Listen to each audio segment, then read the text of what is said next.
అమరేంద్ర బాహుబలి అను నేను అమరేంద్ర బాహుబలి అనే నేను ఈ ఒక్క మాట ఇండియన్ హిస్టరీని చేంజ్ చేసింది.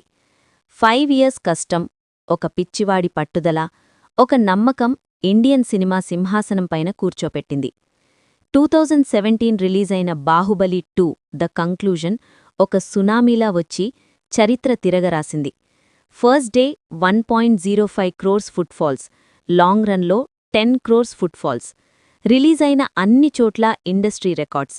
First 1000 crores movie, first 1860 crores movie, first Indian blockbuster. ఇలా చెప్పుకుంటూ పోతే ఎన్నో రికార్డ్స్. ఇప్పుడున్న మూవీసంతా 2017లో వచ్చిన బాహుబలితో కంపేర్ చేస్తున్నారు అంటే అర్థం చేసుకోండి ఆ మూవీ రేంజ్. ఈ మూవీ మళ్లీ రిలీజయ్యి రీరిలీజ్ రికార్డ్స్ బెండ్తీశాయి. ఫ్యూచర్లో ఎన్నో మూవీస్ రావచ్చు కానీ ఇలాంటి సినిమా ఇంకొకటి రాదు ఎప్పటికీ. బాహుబలి అనే మూవీ ఒక ఎపిక్. ఆ మూవీ ఎప్పుడు రిలీజైతే ఇప్పుడున్న పాపులారిటీ, ఇప్పుడున్న టికెట్స్ రేట్స్కి 5000 క్రోర్స్ కన్ఫామ్గా వస్తుంది. అది ఆ మూవీ రేంజ్. ఇంత గొప్ప సినిమాని మనకిచ్చిన ఎస్ఎస్ రాజమౌళికి, రెబెల్ స్టార్ ప్రభాస్కి అండ్ బాహుబలి టీంకి థ్యాంక్స్ చెప్తోంది ఇండియన్ సినిమా.